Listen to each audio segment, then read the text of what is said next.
La mejor conversación y las ideas más relevantes. Esto es el panelazo de www.copano.news.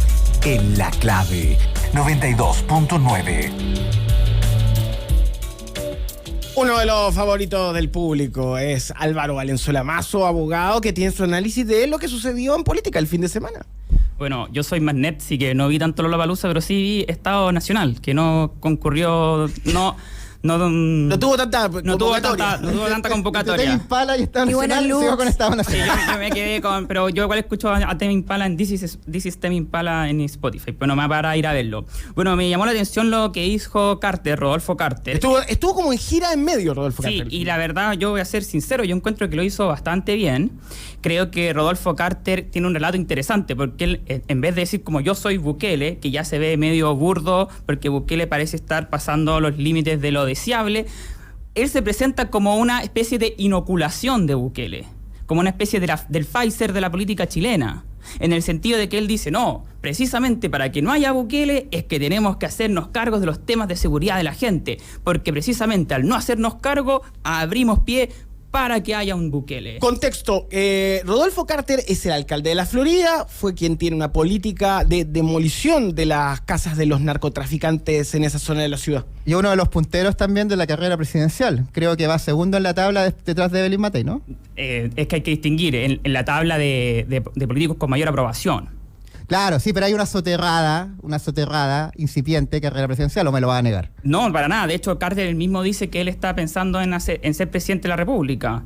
Eso sí, yo creo que Carter tiene un problema. Porque ¿cuál es la ventaja que yo le veo a Carter? Yo creo que Carter, de las personas de derecha, es la que mejor sintoniza como con este espíritu clase mediero que apoyó el estallido social de manera pasiva, que probablemente si votó en el plebiscito del 2020 votó a prueba, pero que después se fue para el rechazo. ¿En qué se ve eso? ¿En qué se ve que él sintoniza con Por ejemplo, Carter hace referencias en su exposición en contra de la delincuencia, también dice, no, acá hay una clase media que se está esforzando, acá hay niños a los cuales no les estamos cumpliendo la promesa de la meritocracia, ¿no? Porque el niño en la población ve que el exitoso es el narco y no aquel que estudia. Entonces Carter toca una serie de temáticas que hacen sentido a las historias vitales de la clase media, como diría Carlos Peña, ¿no? Entonces pareciese ser que Rodolfo Carter lee las columnas de Carlos Peña y las aplica en su retórica, aunque obviamente ustedes están diciendo Rodolfo Carter y Carlos Peña, nada que ver, porque estéticamente son muy distintos, pero si tú ves el fondo de lo que dice Rodolfo Carter,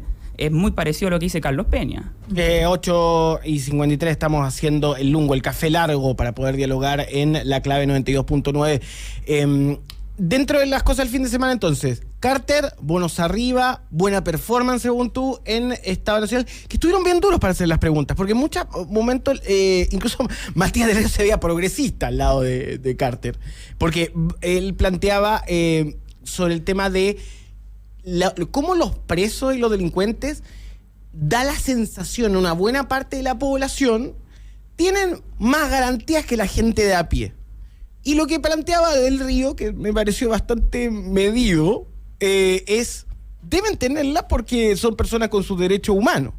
Pero hay personas que también ven que del otro lado son poco menos que hoteles, y eso se caricaturiza mucho con respecto a los presos en Chile. Yo creo que Carter hace una estrategia política de manual, que es en inglés es dog whistle, y en español lo podemos traducir como un silbido de perro. Es decir, Carter pretende hablarle, hacerle un guiño a todo ese sector que quiere mano dura, quiere venganza contra los delincuentes, pero lo dice de manera tal que está dentro de los cánones de lo que es el mundo más liberal de los medios chilenos. Entonces, en el fondo, Carter adopta un discurso que es presentable ante el ciudadano de pie. Voy a seguir usando esa frase aunque no le gusta a los auditores. Y los medios más oficiales, ¿no? Entonces dialoga entre esos dos mundos, es como un puente entre la élite y esta clase media que está cansada con la delincuencia, y que de hecho si tú ves los comentarios con respecto a lo que hace Bukele, mucha gente dice, está bien, de esto quiero comentar, no lo tenía pensado, pero ya que salió el tema, Teresa Marinovich ahora está al parecer del lado de los liberales. Es que ahí me pongo un punto, yo creo que Teresa Marinovich ha vivido una transformación, porque más allá de que haya sido ha estado muy bien disfrazada, porque no, porque me parece que era ya caricaturesca en la convención y en su nivel de lo destructivo para poder lograr su objetivo, que fue hecho. En una esquina le debe haber hecho sentido a alguno de los testimonios que se presentaron. Entonces, eso yo creo que acercó a otra ala. ¿Qué fue lo que dijo Teresa Marinovich? No, Teresa Marinovich, en el fondo, ella criticó a Bukele. Ella dice que no está de acuerdo con que los presos pierdan sus derechos humanos. Ella dice, no, está bien que pierdan su libertad, pero no por eso van a perder su dignidad, ¿no? Entonces ahí Teresa Marinovich mostrando su lado Universidad Los Andes, que de hecho yo creo que también, por ejemplo, políticos como José Antonio Kast también a veces los veo adoptar ese discurso como medio, al final, no sé si misericordioso, pero parece ser que ese es el valor que está en cuestión en esos discursos, ¿no? Que, por ejemplo, no existe en políticos como precisamente Rodolfo Carter, ¿no? Entonces, de hecho, muchas veces de estos discursos, porque muchas veces se asocia lo conservador a lo católico, pero cuando tú a los católicos de verdad, los aprietas en temas de delincuencia, de mano dura, qué sé yo, suelen ser tomar posturas menos, por así decirlo, populistas en lo penal. Álvaro Valenzuela Mazo y su análisis de Carter como fenómeno discursivo, entrevistas en El País, entrevistas en TVN y en varios medios durante el fin de semana. Acaba de suceder un título de último momento, Fran, con respecto al fallecimiento de una relevante figura del periodismo nacional. Como podemos ver en este instante en las cuentas, hay una muerte que se suma a la de Eduardo Rabani en redes sociales.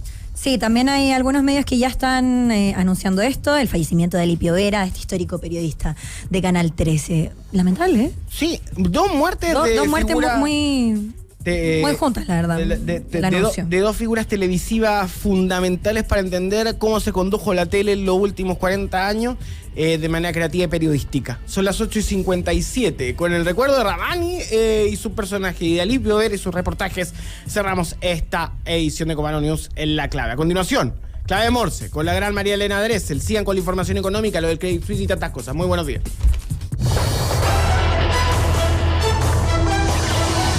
Sigue monitoreando la actualidad en @Copano y @Radio La Clave. Acá termina www.copano.news en La Clave.